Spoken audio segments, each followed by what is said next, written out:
This is a video by Dylan and Gordon. It is looking at digital forums, the history and impacts of WebKF on education. Our statement is, what ways has WebKF made impacts in the educational field, and how has it made learners reach to a higher level?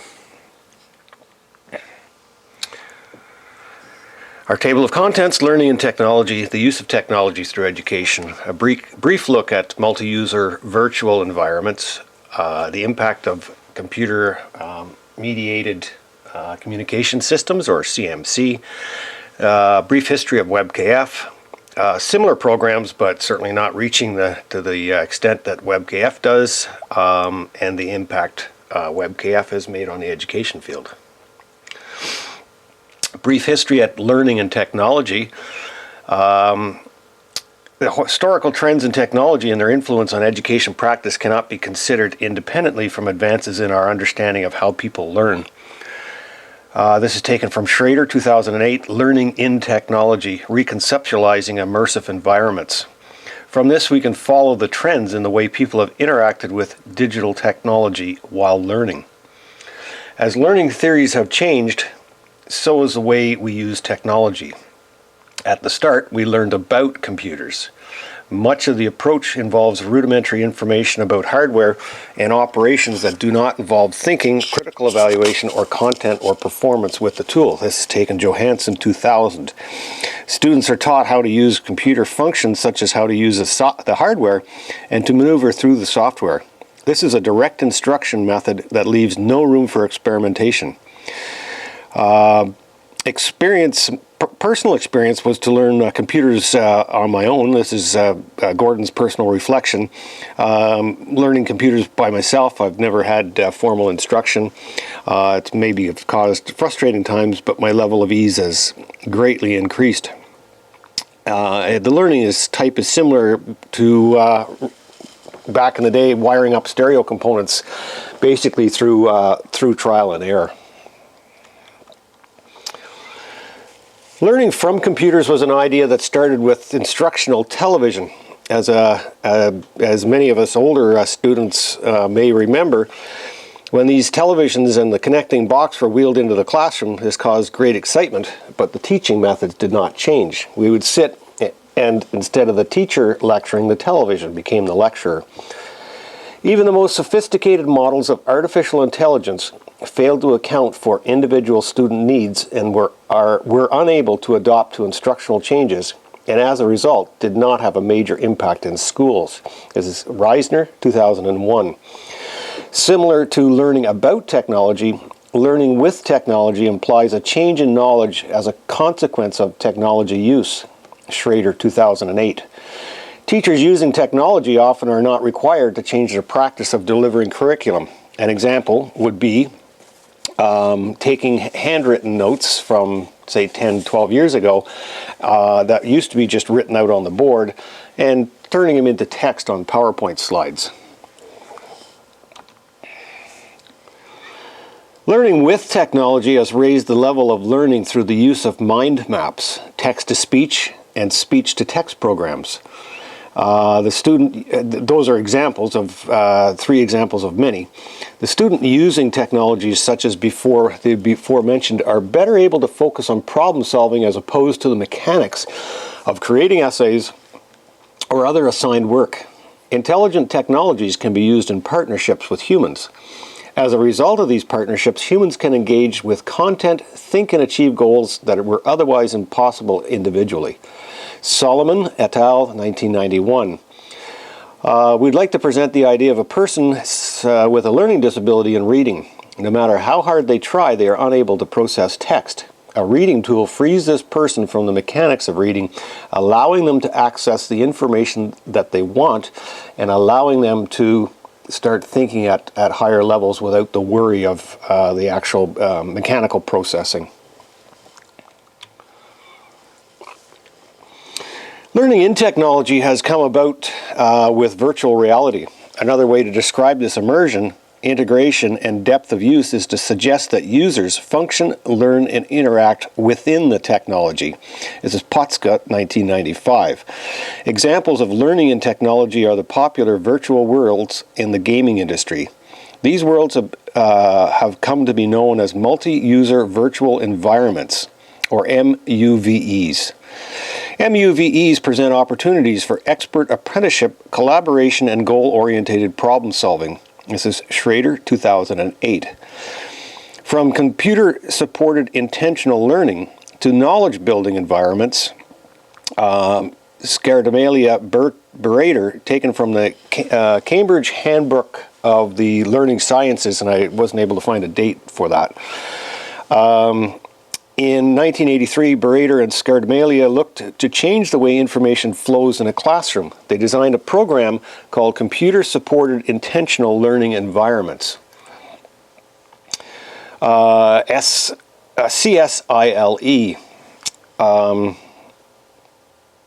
They designed, we've got that.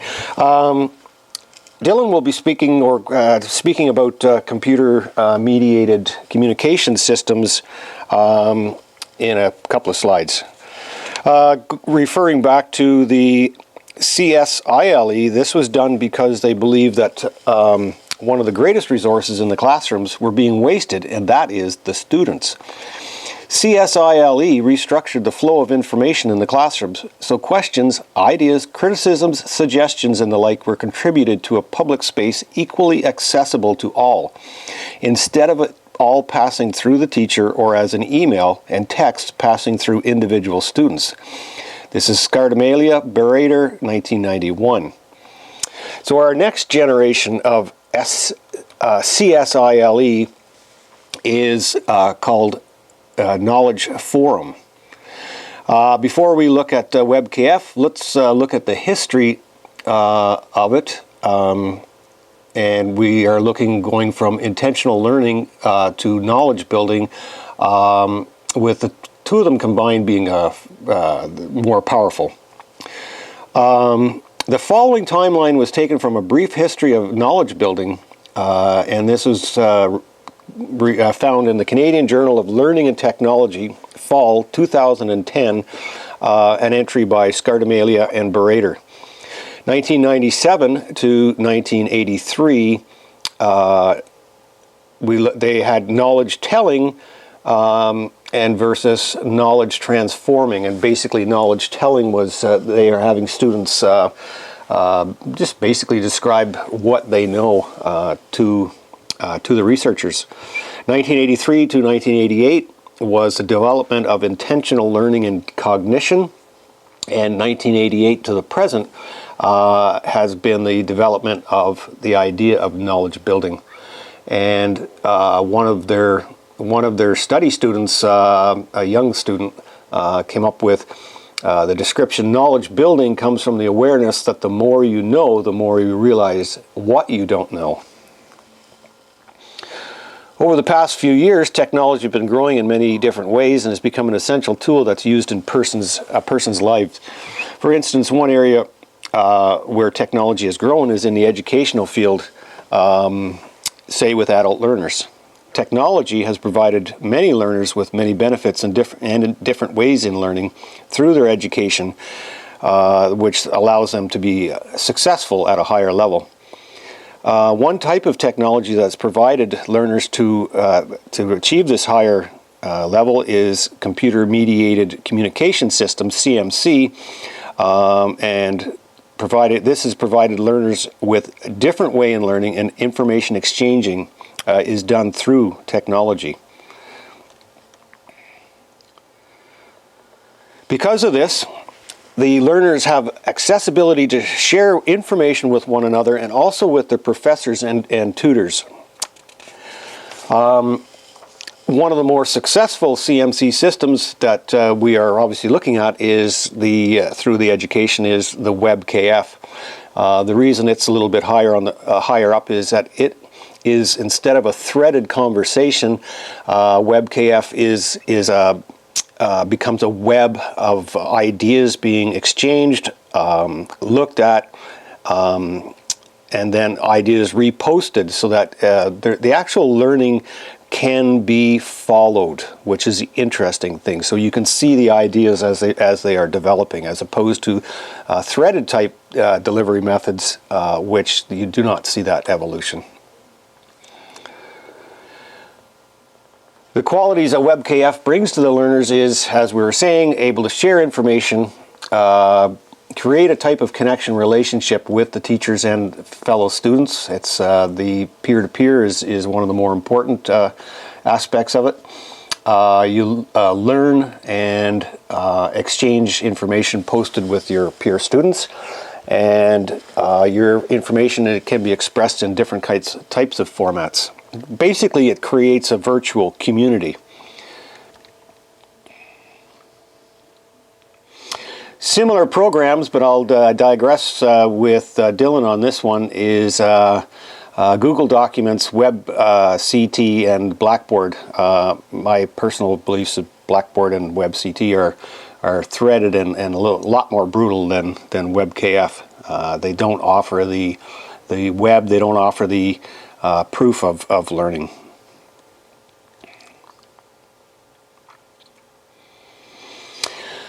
WebKF was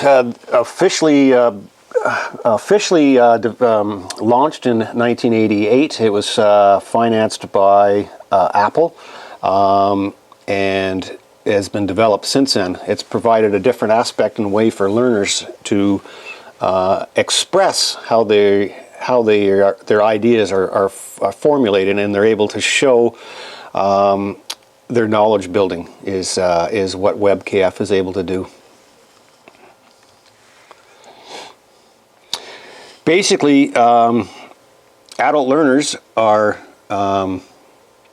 learning through education by searching for information, expressing their point of view, asking questions, discussing answers of questions, and this is all something that is demonstrated with WebKF as a tool that is available, well, as most tools are, available 24/7, but it does allow for collaborative learning between students and professors, and from students to professors. So in any instance, there's going to be a learning environment taking place when we set up a community, such as what WebKF allows us to do. The other interesting point Dylan's made here is increased participation and engagement with the students, because of the idea that the fear that students have in expressing their own opinion in the classrooms, or even in the Adobe Connect, as we've seen during this course, is a somewhat reluctance of students to participate in the discussion parts, which then the WebKF allows them to express their ideas, exchange information in a way that allows them to be fairly comfortable. In conclusion, then, we have a database that creates and improves the content and organization of the course, which is what we've set up with WebKF.